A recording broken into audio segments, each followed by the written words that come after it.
What's up? Hey guys, what's up? Firefang92, back with a news of the week, finally. uh, sort of impromptu. I didn't know if I was going to do another one because I had been on such a long break after the Bermudas, so I was thinking, maybe just not. But, I like this segment. I'm going to keep doing it, keep talking at you, because I like talking at you. Um, So, the news this week was first off the next promo pack, which we probably will get in America because it seems like they're trying to just line up the promo packs perfectly nowadays, which is nice. And Token Ranbu, which I'm still not sure if we'll get in America, but I'll talk about it. So, we're going to go over the cards in the promo pack first. It starts off with Medical Bomber Nurse, who is grade 2, 9k, Angel Feather. G-Break 1, when something is superior called from your damage zone, you can counterblast 1, and then take a damage, and then if she is face up, you can superior call her. So she's a nice solid little +1. G-Break's kind of slow, I know, so maybe play it, maybe don't. Depends what the new Angel Feathers have in store for us. And she can automatically damage you by counterblasting herself. Don't do that. Don't be stupid. Next up, Deity of Blacksmith Hephaestus, who is a 7k Genesis grade 1, and at G-Break 1, when he boosts, Soul Charge a card. Kind of nice. I mean, G-Break's a little slow for a setup card like that, so you may just want to stick to your Witch of Cats and whatnot, but it's definitely not a bad choice, because, it's a free Soul Charge, so you can't really say that's bad, but, kind of vanilla, whatever. Uh, Next up, we have Cosmic Hero Grand Ranger. 10k booster at G-Break 1. Don't bother. Unless you are playing Metalborgs and you somehow still manage to find a spot for, what's his name? Black Doctor. This'll Actually, if you're in that situation, I guess all I can say is flip a coin. Because I'm not sure which one's going to be live more often. Probably Grand Ranger, but I'm not sure. Moving on, we got a new Gear Chronicle boss in the form of Brass Chain Dragon, who I actually think is kind of interesting, but, okay, so it's 11k, so it's better than the trial deck card at least. So, G-Break 1, act, counterblast 2, and bounce one of your opponent's rear guards. So, it's not bad. It gets a few effects active. I actually have a deck that's running a lot on like the Iron Fang Gearhound and Mist Geyser Dragon. So this is that I'm probably going to be playing this because it's a good choice of backup for that deck, because it'll keep their effects live. But if you're running the traditional, the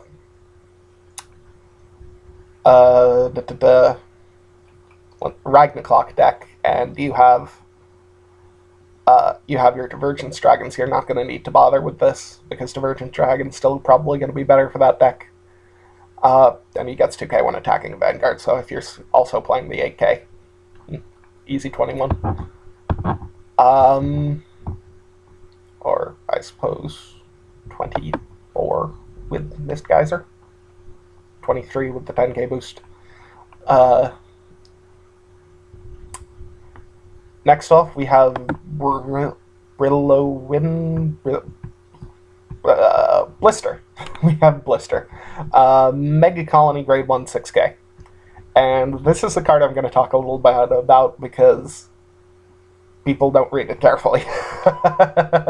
When this unit is placed on Guardian Circle from your hand, which is important because it means you can't use quintets, which kind of sucks. But when it's placed on Guardian Circle from your hand, choose one of your opponent's vanguards, and that unit can't stand until the end of turn. So, that means if your opponent's vanguard is rested, and you play this on your defense, it won't be able to stand for that turn. But as soon as that turn ends, it's your turn, then it's their turn, and it can stand again. So no, we did not get free vanguard paralysis. What this does is it counters restanders. It's a little... I wish this had come like earlier in the game, because right now the only really live restanders are Sing Saver and Abyss. And this does not counter Sing Saver because it rides a new copy, it doesn't stand itself. And Abyss is just in there to supplement Phantom Blaster Diablo, who's doing the real heavy lifting anyway, so this doesn't affect that. And the 6K sort of kills it, so don't bother playing it. If we get like a side deck in Vanguard, sure, side it in if you're up against a restander match. I mean, I also suppose there's what's its name? The X, but there are easier ways to counter that. Just run regular perfects, etc., etc. Next up, we have Maiden of the Flower Pistol. G-Break 1, 11k grade 3. When she's Neo Nectar. When one of your cards is placed on rearguard, she gets its name. So essentially what that means is it's another Maiden of the Flower screen option. So I see this getting played a lot, because that's really nice for the deck, and it makes it all the easier to set up that full Sour Slicer field for, what's his name? Damn it, what is this? Jingle Flower. Jingle Flower Dragon. So, yeah. And it's a little bit limited by the by the fact that you have to call to give it a name, but I don't see that being a huge issue, especially with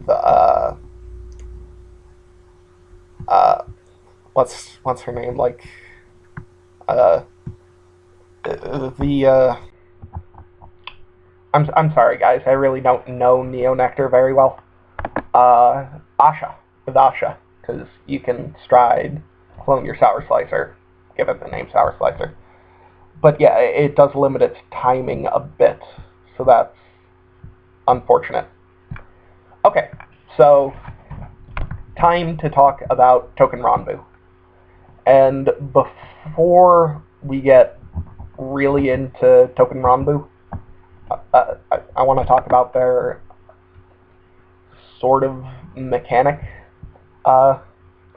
It's Shinken Hisatsu is the name of the specific effect they gave to these guys, and what it is it's Limit Break, but at 3. So it may slow you down just a little bit, especially if you end up going second.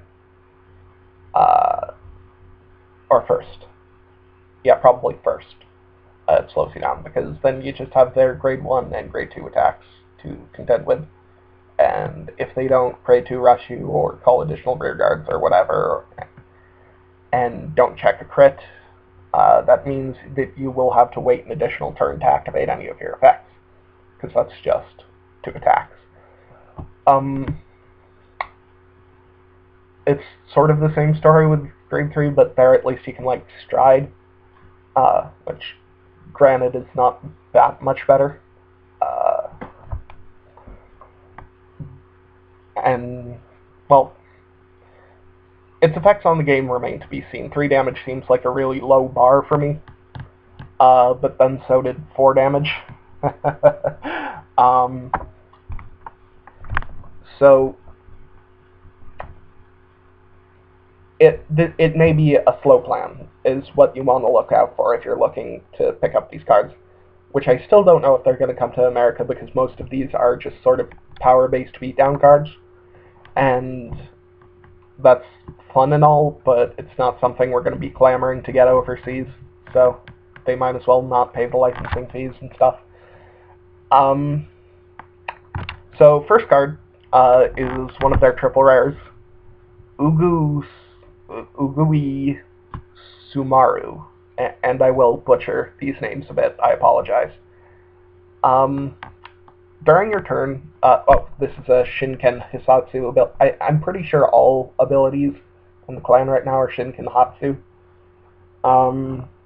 But continuous Vanguard Circle, Shinken Hisatsu. During your turn, all your rear guards with Shinken Hisatsu get plus 2k power. So that's nice, sort of like what Vera and Master of the Fifth Element and all of that stuff does, but just a little bit less. But if you've played those cards, you know it's pretty nice. And Vanguard Auto, when he drive checks a grade 1 or greater with the Shinken Hisatsu, he gets plus 5k power. So, as I just said, everything to this point has Shinken Hisatsu, so effectively what this does is it makes every card in your deck into a trigger. So it's literally perfect guard or no pass against this guy, or you cannot guard, which is really nice. It'd be nice if he had like something to give himself a crit. It would really make the deck very potent. It still might be, because he's the only double R we got, and still haven't seen any of the strides or anything. But on him alone, it looks like it could be just, you know, sort of okay. But moving on to the only stride we've seen so far, which is a double R Turotachi. Stride, obviously, and then... I apologize, it appears there is one card without Shinken Hisatsu, and it's a stride. But what he does is, during your turn, all your rear guards with Shinken Hisatsu in the front row get plus 3k. And then if you have a heart with Jirotachi, who's the card we're going to talk about in just a second, this unit gets 5k power. So essentially, yeah, more of that beatdown power. And I suppose, well, yeah, it's nice that he doesn't have Shinken Hisatsu, so you still have a move if you're playing the Jirotachi deck, at least. And if they do get more cards like that, you'll still have moves even if you don't reach the bar of Shinken Hisatsu on turn 3. Though you're still going to get it by turn 4, so... But a turn could... I'll talk about the value of a turn in like a rant video or something, because that's a big thing. So I guess next we should talk about Jirotachi, who's a single R grade 3 continuous rearguard Shinken Hisatsu. During your turn, if you have a grade 4 or greater Vanguard, it gets plus 2k power, so if you're on a stride, he's a 13k attacker, which is nice. Especially with his specific stride, because that makes him a 16k attacker. So, hell, play some stand triggers, get some value out of that. I do see stand triggers being a bit viable in this deck, but only if they get like one with really good effects, because there is a lot of rearguard power. But we'll talk about that more when the full thing is revealed. And while you're paying the cost, also continuous Vanguard Circle, while you're paying the cost for stride, if you're striding Jirotachi, the cards in your hand get grade plus 2. So, I mean, we've all seen Blaster Dark Abyss by this point, so you should know by now what that means. Drop your draw triggers and stride. Except for him, it's not a G-Break 2, and it doesn't only apply to a Persona Flipper, so it's a lot more viable. And do you hear me, Shadow Paladin players? A single R from the Joke clan is more viable than your poster boy. Good for you. I'm sorry, I just really enjoy irritating Shadow Paladin players because they irritate me, so... okay, so next up is their Grade 2, 9K Auto Rearguard Shinken Hisatsu, Soul Blast 1. When this unit is boosted, you may pay the cost. If you do, he gets plus 3k power, and at the end of the battle that he attacked, you may choose one of your Shinken Hisatsus and bounce it back to your hand.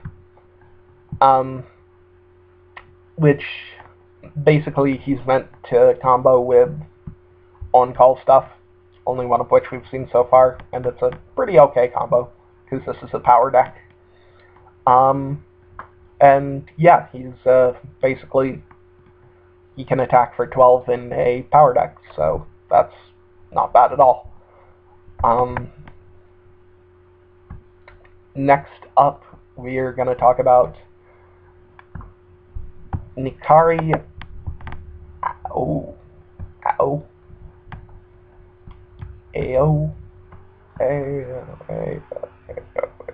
Stop it.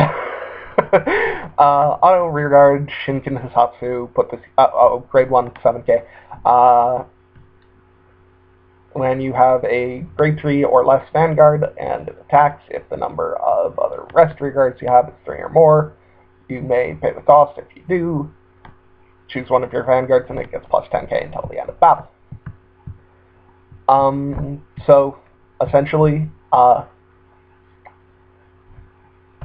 if your Vanguard attacks last, which is another thing that makes me think maybe stand triggers will be viable in this deck, which again is nice. Rearguard intensive aggressive decks have been very out of style for a long time, so seeing another one makes me a little bit happy. And so if you're doing that kind of thing, this is basically trading one card for 10k power, which for those of you who like to do the power to plus calculation, that's basically the effect as itself could be treated as a soft +1, but that's incredibly soft because it's based on power. So it definitely piques my interest. If they get something like pressure, then it's going to be even better. With our current boss, Ugasumaru, it's definitely interesting because that makes that guarding for no pass bar that much higher. So yeah, that's at least an interesting combo. So you will probably get in a damage that turn if you use those two in combination. Next off, we have Horikawa Kunihiro, I think. Grade 1, 7k.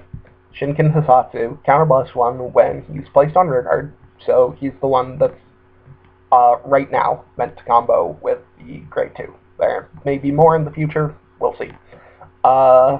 When he's placed on rearguard, you may pay the cost if you do Soul Charge 1, so you make the grade 2 basically costless, and he gets plus 4k power until the end of turn.